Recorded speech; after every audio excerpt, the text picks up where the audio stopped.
that the carbon atom is at the center and the two adjacent oxygen atoms, they move towards the carbon atom, or they move away from the carbon atom. Either they are departing or approaching the carbon atom.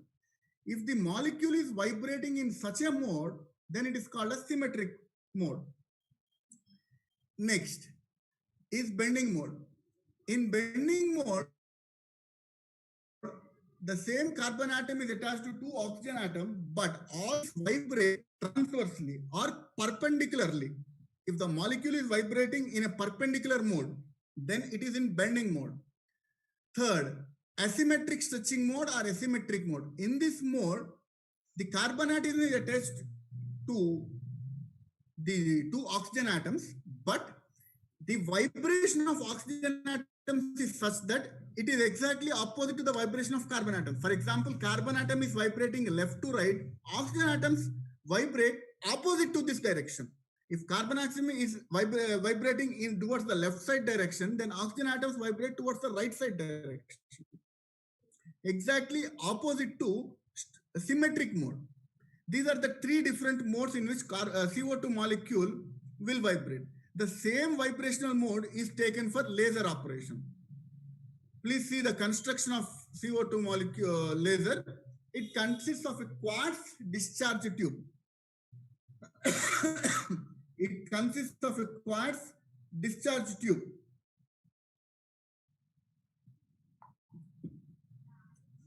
And it is connected to an external power supply which will act as the energy source. We need three things for laser: energy source, active medium, and optical resonating cavity. So we have a quartz discharge tube connected to an external power supply. The power supply will act as the energy source. You have three inlets for three different gases here. One is for helium, next nitrogen, and other is for CO2. CO2 is the actual gas which will produce laser here. N2, nitrogen will act only in exciting CO2 molecules. The purpose of helium is to contain the heat generated in the quartz tube. Fine.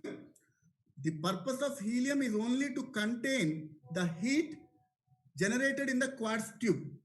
Nitrogen will act only to excite CO2 molecules. So the active medium is a mixture of helium, nitrogen, and CO2 gases. Adjacent to the discharge tube, you can see two mirrors. One is a fully reflecting mirror, the other is a partially reflecting mirror. The third essential criteria for generating laser radiation is optical resonator cavity. So this is given by two mirrors here. The same construction diagram I am showing here. So it consists of a quartz tube of these dimensions. Next, the discharge tube is filled with a mixture of CO2, helium, and nitrogen. In some cases, instead of helium, water vapor is also used. The purpose of helium or water vapor is only to contain or restrict the heat generated in the system, so that the discharge tube, the quartz tube, remains cool throughout the time the laser is generated. It's connected to an external power supply, which is usually a DC power supply, and two concave mirrors act as the optical resonator system. Now, energy levels diagram. Please see here. There are actually 5 energy levels, but those are not represented as it is. Energy levels of CO2 are represented either as 001 or 020 or 010 or 100. Now, please see the extreme right side, the blue color indication, energy transfer. The energy level is indicated as 001. It means it is a E4 energy level. E4 energy level. But E4 is not indicated here because it is customary to indicate CO2 molecule in its vibrational mode. Now, if 001 is indicated, then it means the molecule is vibrating in the asymmetric mode with 1 unit of energy. So that is why E4 energy level is indicated with 001, which indicates the asymmetric stretching mode. From asymmetric stretching mode, the molecule comes into the bending mode, and it will bend in two energy states. Yes, 001 is for E5. But instead of E5, the ground state is not represented and we call it as E4. Hope it is clear. Siddharth, from bending mode, in bending mode, the molecule in two modes, 010, 020. 020 is 2 units of bending mode energy and 010 is 2 units of 1 unit of bending mode energy.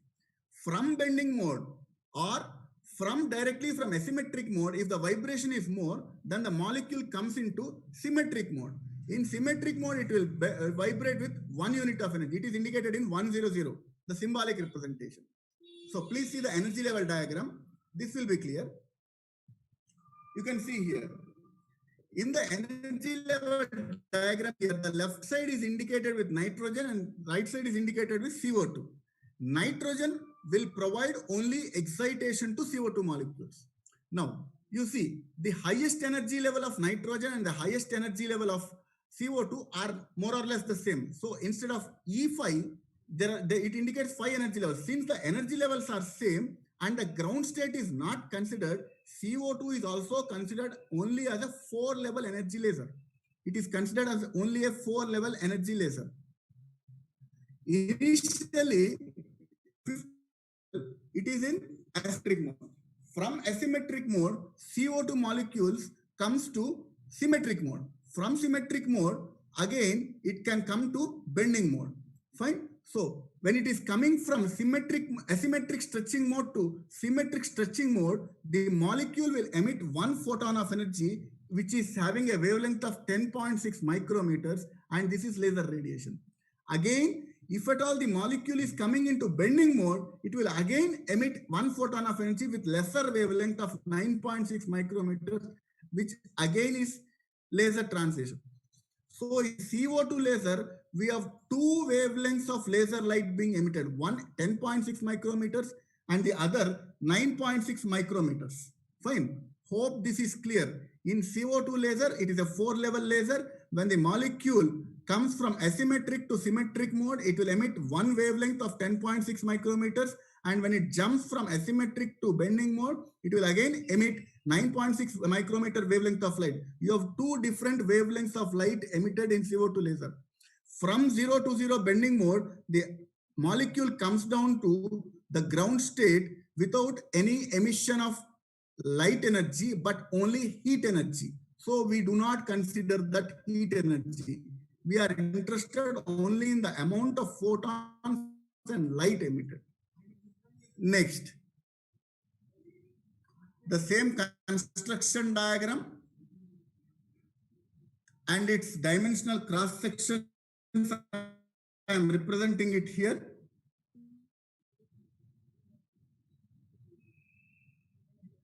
I'll send the PPTs today of lasers and fiber optics. Just go through it. I have made it in a very self-explanatory way. If you can just go through it, you will understand it. Just we need to understand energy level diagrams here. That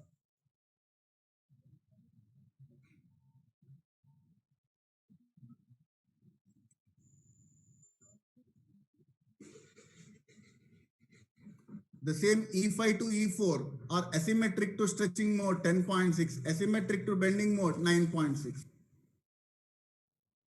Applications. CO2 laser is widely used for industrial welding purposes. Whatever conventional welding we are using right now, industrially the same welding cannot be used in a large scale because the thickness of the metals that are need to be welded or cut is more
these wide applications of CO2 laser.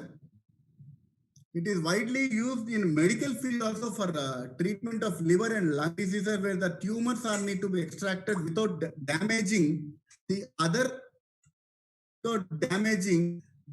parts of the body.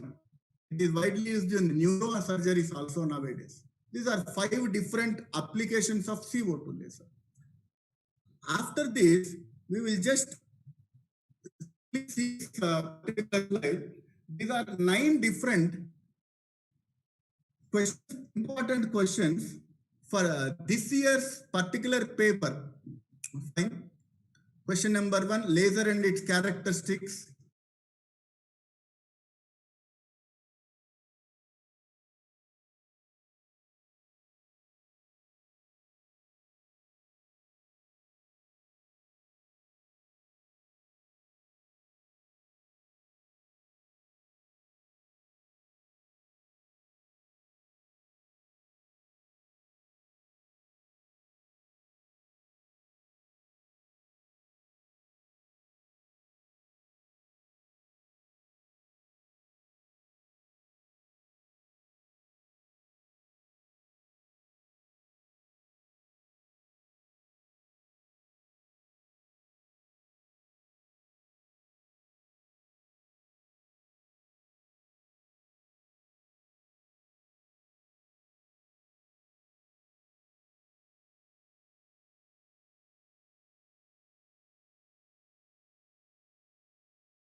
The property of lasers, important properties are coherence, monochromatic. Monochromatic means single wavelength.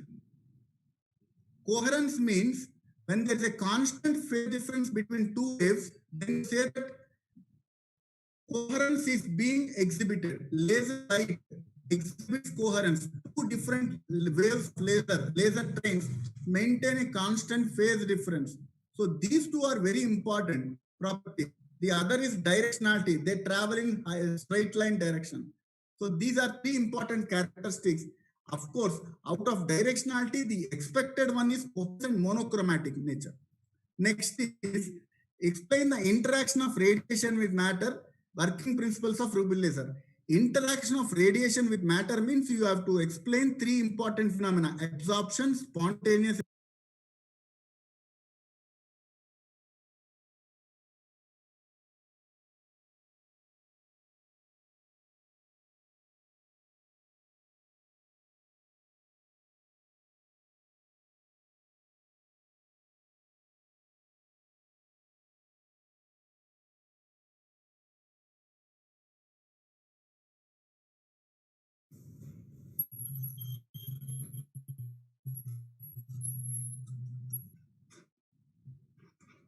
For this class, I'll share this with you, all of you. So you can see absorption, spontaneous and stimulated emission. That is what is meant by interaction of radiation with matter. That is the framing of question from JNTU every year we see. So you are expected to explain what is absorption, spontaneous emission and stimulated emission. Next is working principle of Rubin laser. I'll share the PPTs. See the construction diagram, energy level diagram, discuss the energy source, active medium and optical resonating system. That will be sufficient. Next is coefficients and their physical significance.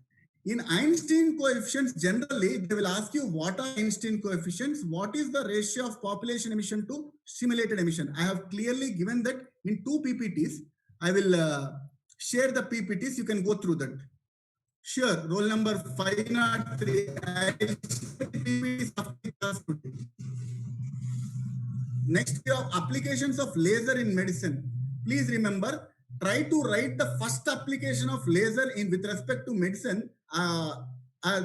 Take the example of dermatology and cosmetic surgeries, because presently wide application of laser is used in every aspect of dermatology. Any kind of dermatology treatment, skin related, laser is the first one.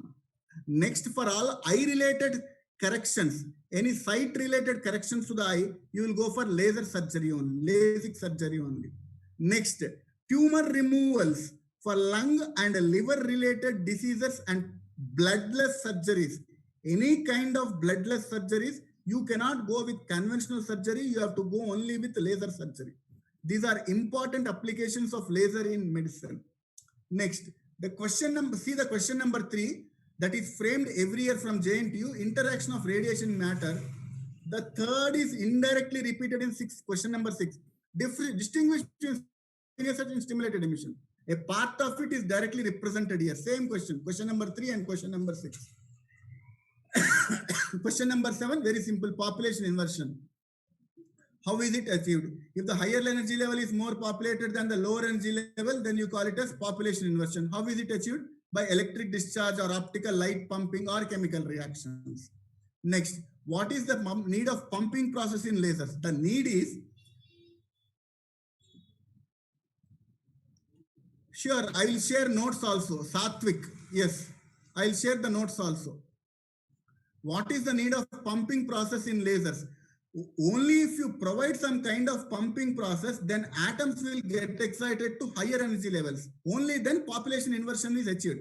You cannot achieve population inversion without pumping the atoms of a particular energy source, active medium. For example, if you take CO2 laser, if you want inversion to occur in CO2, then you have to employ some kind of pumping process. The pumping process can be through an external electrical energy supply or through a xenon flash lamp or through any chemical reactions. Last one, what is necessary energy level diagram? Explain the working of helium neon laser. Please remember, you have to represent the 5 energy levels of helium and neon, but it is actually only 4 energy level laser. Fine. We will move on to the next topic. The next is fiber optics.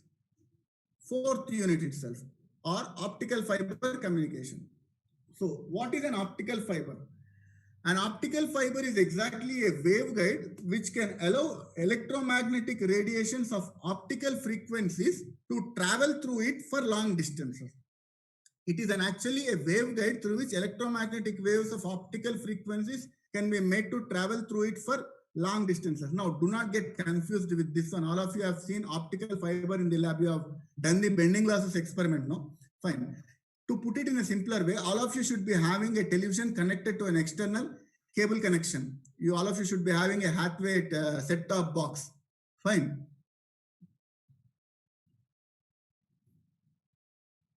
Hathway set-top box you should be having.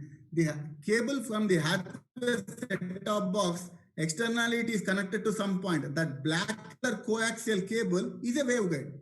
But that particular waveguide, that is a waveguide. It allows electromagnetic waves of microwave frequencies into your television. Whereas an optical fiber will allow electromagnetic waves of optical frequencies. Now, so just that is a waveguide. A waveguide is anything which can carry electromagnetic waves. A coaxial cable connected to television can carry microwave. Optical fiber can carry optical frequency waves. Now, advantages of optical fibers. What are the advantages? First of all, most important advantage is high-speed communication. All signals travel with the speed of light, 3 into 10 power 8 meters per second. Speed is maintained through an optical fiber. Second, minimum attenuation. Attenuation means loss of signals. See, there is no communication system where signal loss is totally zero. Even in optical fiber, fiber optic communication, you have signal loss. But compared to the conventional systems that we are employing, optical fiber communication have minimum attenuation, minimum signal losses. Third is you can allow more amount of signals to be transmitted through optical fibers. If more signals are transmitted, then it is called the bandwidth. Large bandwidth is present with an optical fiber. I can send 10 to 50 or to 100 signals at a time using in an optical fiber. But the same thing cannot be maintained with the conventional system. Next is the cost of the cable is very less. Next, optical fibers, even if you lay them outside, they can sustain adverse atmospheric conditions, meaning even if they are in the sunlight or they are drenched in the rain or they're exposed to wind, any kind of atmospheric conditions, the fiber does not get damaged. But the same thing does not happen with a coaxial cable, copper cable. The cable gets damaged. These problems do not occur with optical fibers. Now, please see, yes, Snell's law, all of us know this one. When a ray of light travels from one medium of refractive index N1,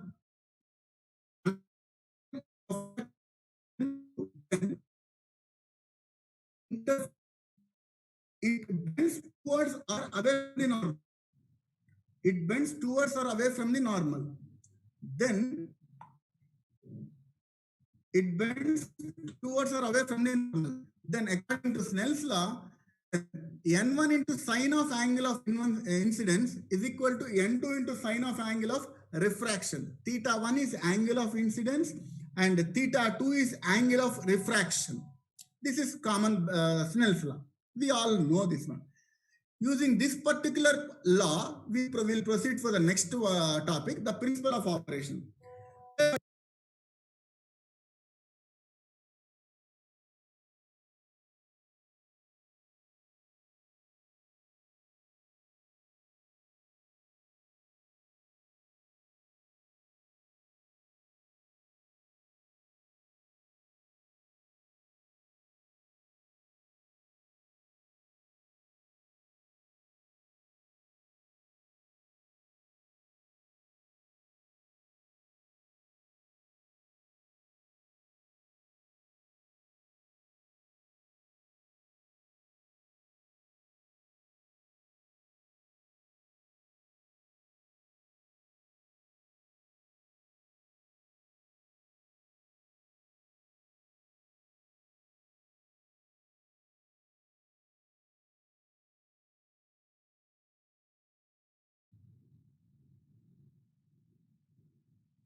Optical fibers work on the principle of total internal reflection. Now, what is this total internal reflection?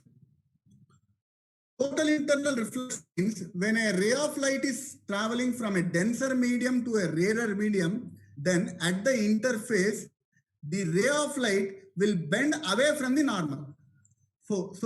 And when the angle of incidence is greater than the critical angle, when the angle of incidence is greater than the critical angle, then the ray will bend totally back into the original medium. You can see in figure 1, the ray of light is traveling from water to air, means from a denser to rarer medium. Slowly, if you increase the angle of incidence, then in the second diagram, you see the refracted ray is gazing the boundary. So that means the angle is 90 degrees. That particular angle, when angle reflection is 90 degrees, it is called critical angle. Further, you increase the angle of incidence, third diagram, then the refracted ray theta 2 is coming back into water again. This particular principle, if the angle of incidence is greater than the refracted angle, the critical angle, then it is called total internal reflection. Optical fibers and fiber optic communication work on the principle of total internal reflection. Now, fiber optic construction. An optical fiber consists of 3 parts, core and buffer. First part that you are seeing is core, second is cladding, third one optical fiber coating you see, that usually called a buffer coating or buffer jacket. It is exactly a protective layer for core and cladding. Whatever coaxial cable that you see in your house, the exact cable, copper cable is inside it. Outside this one, you have a black color plastic or rubber sheet covering this coaxial cable that acts as a protective layer. Similarly, in an optical fiber, An external protective layer is called as an optical fiber coating or a buffer jacket or a buffer coating. Next, optical fiber classification. They are classified into three categories. First one based on the type of material, second based on type of mode of propagation, and third one based on refractive index. Based on type of materials, they are classified into four categories: all glass fibers, all plastic fibers, glass core plastic clad fibers, and PC.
So based on material, they are classified into all glass fibers, plastic fibers, glass core plastic clad, and PCS fibers. It is very simple. All glass fibers means core and cladding are made of glass. All plastic fibers means core and cladding are made up of plastic. Glass core plastic clad means self-explanatory. Core is glass and cladding is plastic. PCS fibers means polymer clad silica. Core and cladding are made up of a special kind of material called polymer clad silica fibers. Presently in market, we have only PCS fibers here.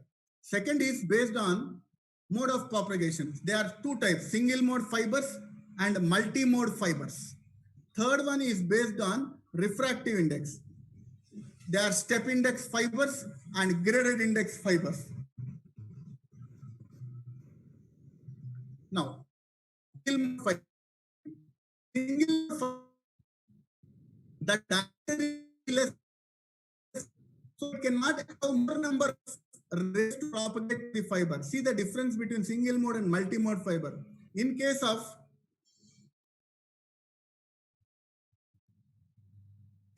multi-mode fibers,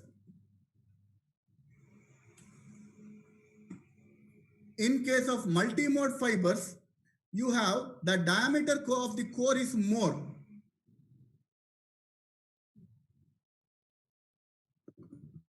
So propagate through it. That is the difference between a single mode and multi-mode fiber. So it can have higher bandwidth and have more number of waves. The smaller the diameter of the core, the lesser number of waves can be carried. You can see single mode fiber and multi-mode fiber.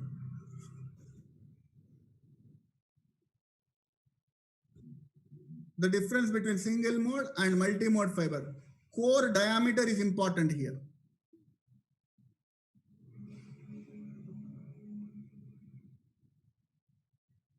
Now, step index and graded index.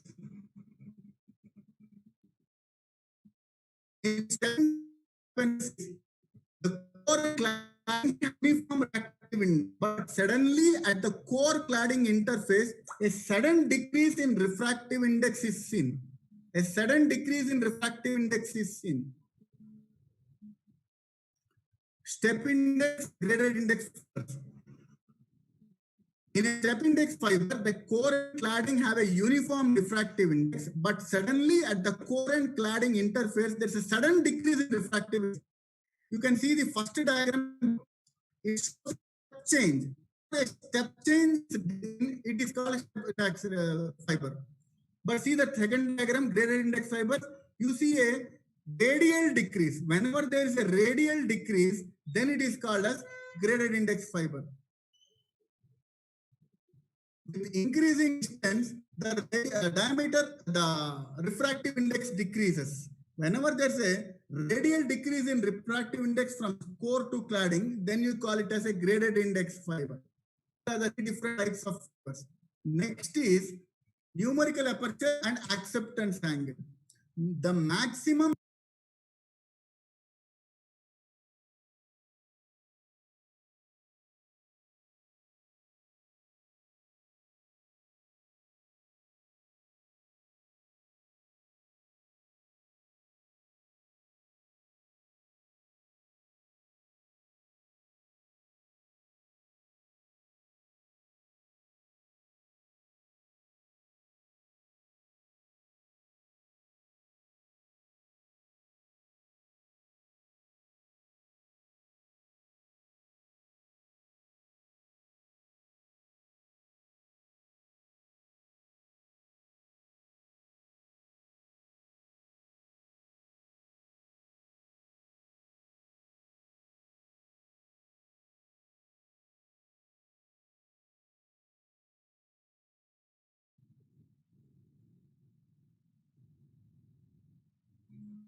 and it is given by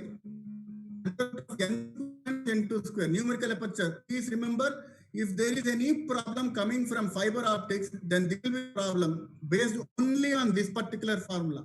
Numerical aperture is the maximum light gathering capacity of an optical fiber, under root of n minus n2 square. Where n1 is the refractive index of core and n2 is the refractive index of cladding. N1 is the refractive index of core and N2 is the refractive index of cladding. Refractive index of core is always greater than that of cladding. Please remember. Acceptance angle. It is the maximum angle made by the light ray axis. It is the maximum angle made by the light ray with the fiber axis. How to calculate? It is the sine inverse of numerical aperture. That's all. First calculate numerical aperture under root of n1 square minus n2 square. Next, the sine inverse of numerical aperture is acceptance angle. Attenuation. Attenuation means loss of signal. There are three types of signal losses that can occur in fiber optics. It can be due to absorption or scattering. Bending loss, you have done the experiment. If at all you remember, fine. We will see that here once again. Now, please remember, this particular formula you have used, attenuation is 10 by L, log of Pi by Pu. You have used in calculating bending loss in the lab. P is the power input through an optical fiber. Pu is the power output through an optical fiber. L is length of the fiber. Please remember this formula.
Now it is unmuted.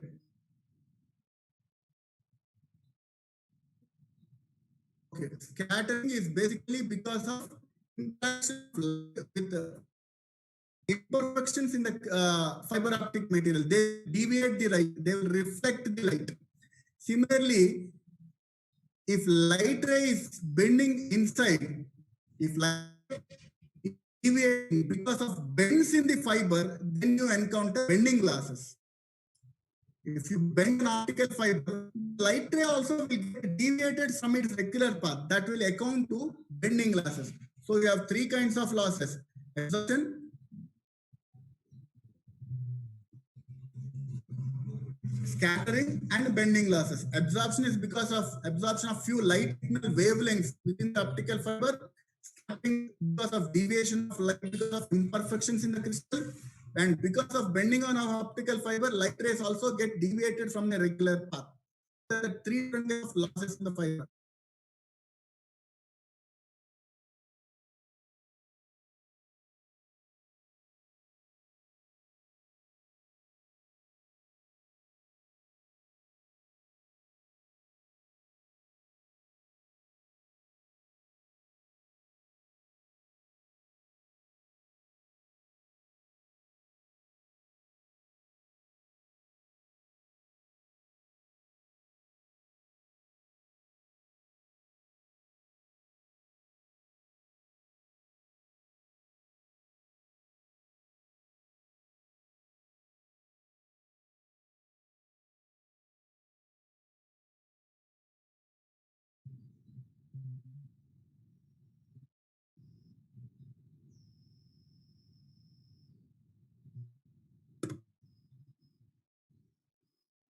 So please see here, this is a basic outline block diagram of optical fiber communication system.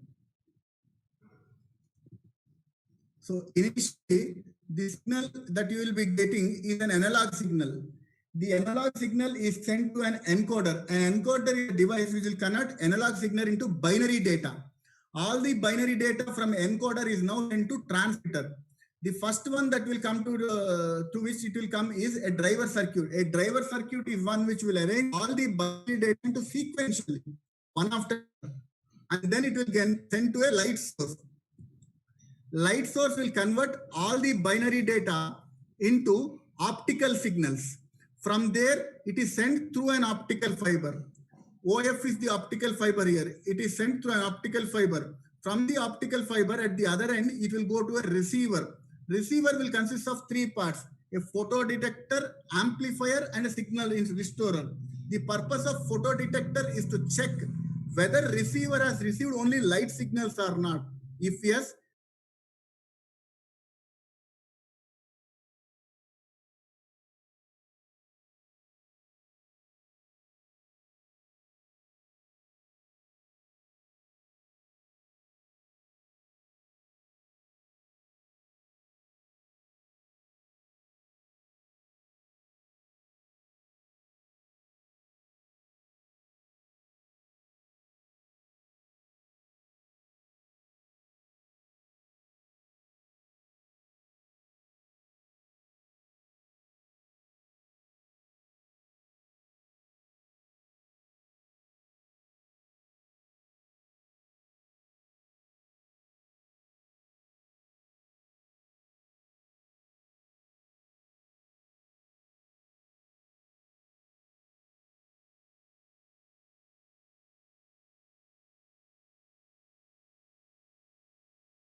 what signal restorer will do is, signal restorer will do exactly what driver circuit has sent. It will arrange all the signals sequentially and send it to decoder. Signal restorer has sent binary data. Decoder will now reconvert the binary data into analog signal and send it as the output. This is a functional block diagram of optical fiber system. Actually, in this year's syllabus, this particular application is not there, but 2 years back, they have asked a question on a fiber optic communication system. So in case they ask this question, you can just draw the block diagram and it is sequentially, you can explain each and every part. I send PPT along with notes also to you. Next, the same thing we have explained it here. These are few questions in optical fibers. Important questions or expected questions. Please see. Losses in optical fibers are of three types: absorption, scattering, and bending losses. Expression for numerical aperture of an optical fiber. I have given you a just expression of optical fiber. Please go through the note that we are saying. It will be self-explanatory. A simple ray diagram that will give you expression for numerical aperture. Differentiate between step index and gradient fibers based on the amount of the change in refractive index at core cladding will give you the difference between step index and gradient index fiber. A problem on numerical aperture is expected. The formula is under root of n1 square minus n2 square. N1 is the refractive index of core, n2 is the refractive index of cladding. Next, principle of operation of an optical fiber. It is TIR, total internal reflection. So This is all about fourth chapter. I know that there has been a continuous network problem, but more or less some few topics or most of the topics have been covered, but discontinuously. We are sorry for that. Anyhow, I will send the PPTs and the notes related to all these things. If there is any individual CR who has previously connected with me, or if there is any one person who can take the responsibility to circulate it, your email ID so that I can communicate with you and I will send the PPTs and material to you. Please put your email address in the chat box.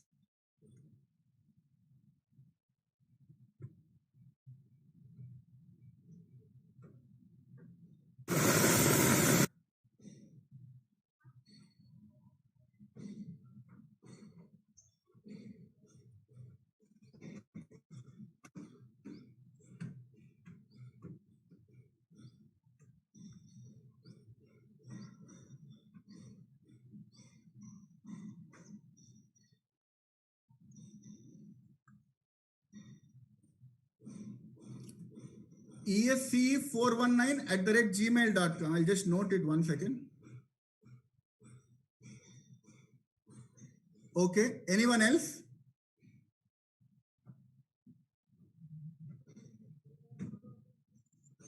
ECSC419@gmail.com has sent me his mail address. Anyone else who can send your mail address? I will circulate. I will just mail you the PPTs and the notes. Sai Tejaswini, 1 second. Sai Tejaswini, sorry, Sweta Tejaswini. Next is Keshav Memorial from CSEA. Okay. Next Keshav Memorial 19. Okay. Next CSCD, somebody has sent. Okay. Anyone else?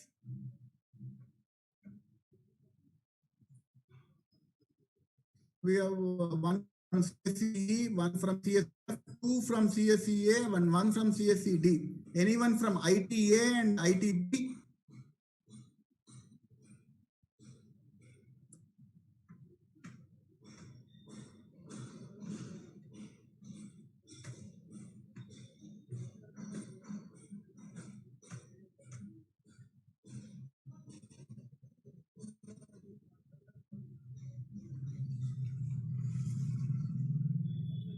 Okay.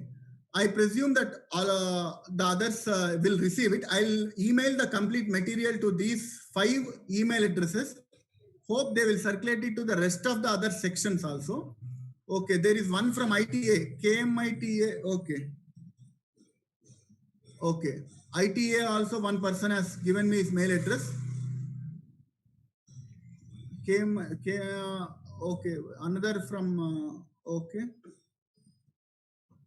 Okay, KMIT-B, Siddharth. Fine. So I'll email everything, the PPTs, and tomorrow we will see the 5th unit.